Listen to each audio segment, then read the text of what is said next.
hoje com o professor Rodrigo Varela. Vamos fazer uma entrevista com ele. Ele vai falar para a gente um pouquinho sobre remoção seletiva do tecido cariado.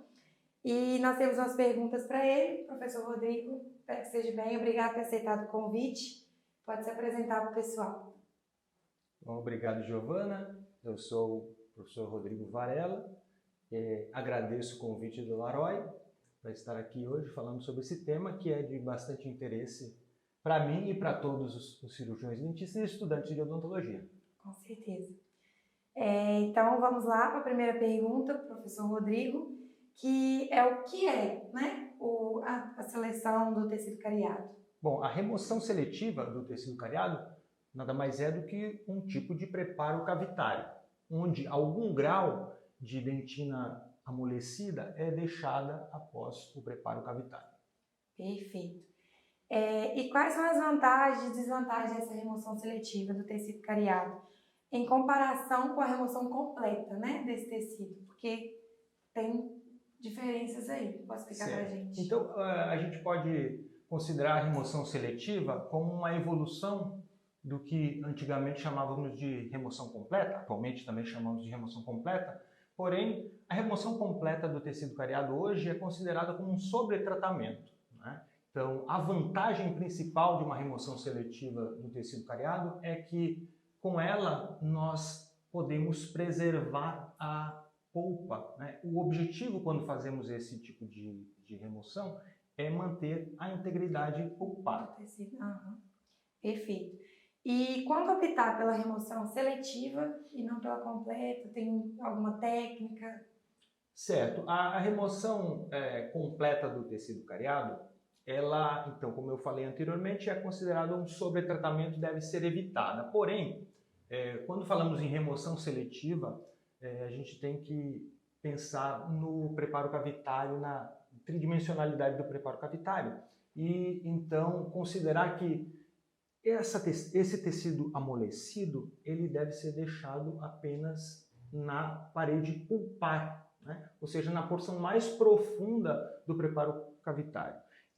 Ao redor do preparo cavitário, ou seja, aquilo que chamamos de paredes circundantes do preparo cavitário, nós devemos remover como antigamente era feito, até a dentina dura. Então, a vantagem e quando nós devemos fazer sempre a remoção seletiva do tecido cariado, sempre que for possível. Tá. Até por essa nova odontologia preventiva, né?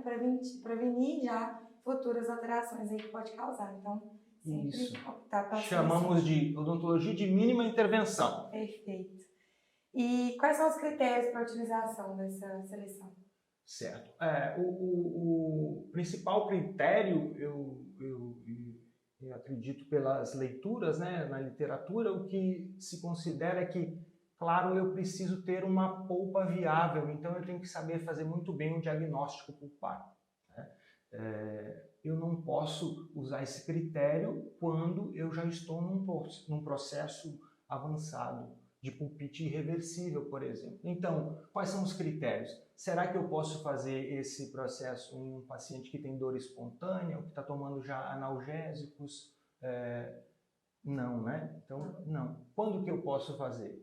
Quando é uma dor provocada, quando sente ao frio, quando sente ao mastigar, né? Então, os critérios para remoção seletiva clínicos são esses. Existem critérios radiográficos também. A gente deve avaliar a profundidade da lesão por meio de uma radiografia interproximal. A gente costuma dividir em 3/3 a dentina. Então, considerar uma dentina mais externa, uma dentina média e uma dentina profunda. Então, nesse terço profundo é que eu tenho que tomar mais cuidado, né, com a questão da exposição pulpar. Mas sempre observando os sinais clínicos, qual é a sintomatologia do paciente. Lembrando, eu não posso fazer isso quando eu tenho um paciente que já está com pulpite irreversível, dor espontânea principalmente. E outra coisa, quando eu preciso, por conta de um planejamento, fazer uso de um retentor intrarradicular. Não adianta, né? Não adianta eu preservar a polpa se no final do tratamento vou precisar fazer o tratamento endodôntico para colocar um retentor intrarradicular. Então, esses critérios eu tenho que observar. Então, fazer uma revisão clínica ali da saúde do paciente odontológica e uma radiografia completa ali. Isso dentro de um plano de tratamento, né, personalizado para aquele paciente. E quais são os principais métodos utilizados para essa técnica? Os métodos são os convencionais. O que nós utilizamos para fazer remoção de tecido cariado, né? Então, fazendo uma breve revisão aqui, para acessar uma lesão que está fechada ainda, eu preciso abrir esmalte. O que eu uso? Ponta diamantada em alta rotação, né? E quando eu estou em dentina, eu vou utilizar normalmente brocas. Só que na parede pulpar, o que é mais indicado utilizar é cureta, porque o critério do tátil, né, de saber qual é a consistência desse tecido, vai ser muito importante para a minha decisão.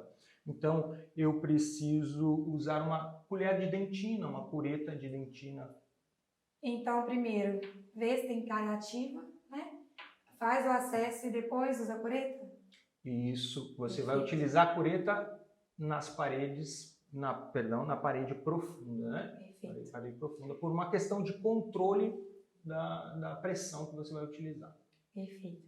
E qual é a quantidade de dentina que pode ser deixada para se manter a integridade da restauração na saúde bucal do paciente? Então, as revisões sistemáticas que versam sobre esse tema, elas não encontram diferença na sobrevivência de restaurações, utilizando a técnica de remoção total ou utilizando a técnica de remoção seletiva, né? Então, a quantidade de dentina que será deixada depende do critério radiográfico. A gente utiliza uma radiografia interproximal para determinar aqueles terços que eu falei anteriormente. Perfeito. E nós vamos decidir se na parede pulpar nós vamos remover o tecido cariado até uma dentina que chamamos de amolecida, que é a dentina mais próxima da dentina necrótica, aquela mais contaminada, que está desorganizada, ela tem um aspecto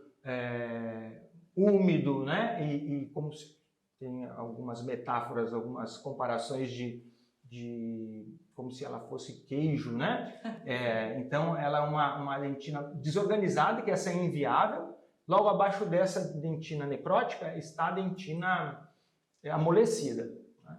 Então eu posso, em um tipo de remoção seletiva do dentina cariado, remover até a dentina amolecida, ou eu posso ir abaixo dessa dentina amolecida, que é a dentina chamada de coriácea, que tem consistência de couro, ou também chamada de dentina firme, né?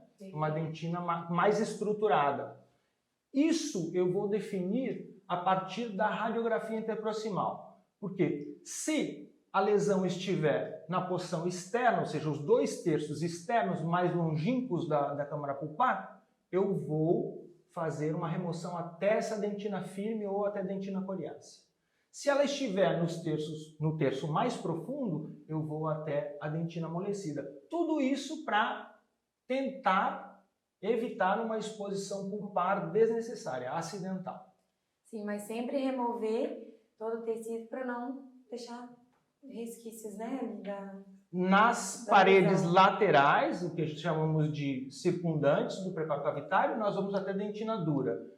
Na parede pulpar, nós iremos até uma dentina ou amolecida ou dentina firme. Perfeito. Não vamos mais procurar dentina dura na parede pulpar, porque muitas vezes nós não encontraremos essa dentina dura. Isso causará o quê? Uma exposição pulpar. Perfeito. E a manutenção de micro-organismos na cavidade pode refletir no desempenho da restauração? Isso é algo que é levantado como polêmica muitas vezes quando falamos sobre esse assunto, né? As pessoas, elas costumam pensar que ao fazer uma remoção total, a remoção antiga, com a remoção total se eliminava completamente, né? E estima-se que Mesmo com a remoção total, a gente tem de 25% a 50% de micro-organismos ainda no preparo cavitário. Ou seja, o problema não é a presença de micro-organismo.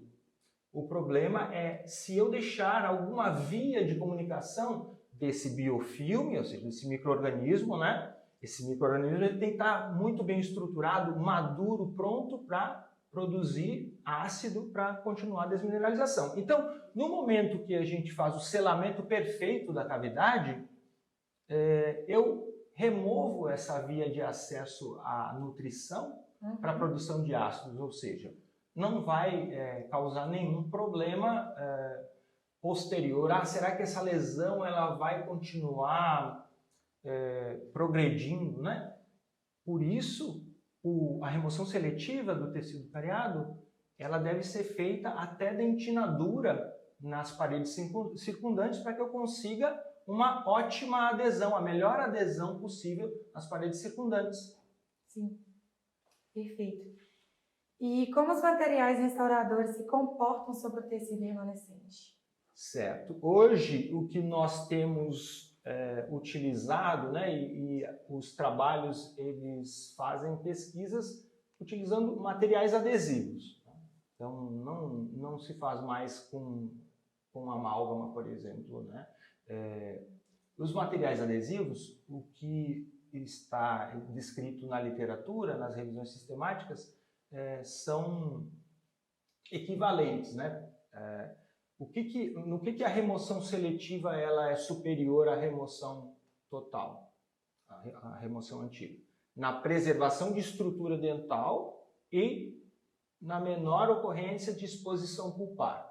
Isso, as revisões sistemáticas, elas mostram superioridade para a remoção seletiva do tecido cariado, né? O que é esperado. E quando nós vamos ver outros critérios, como, por exemplo, contagem de micro-organismos após, não tem diferença.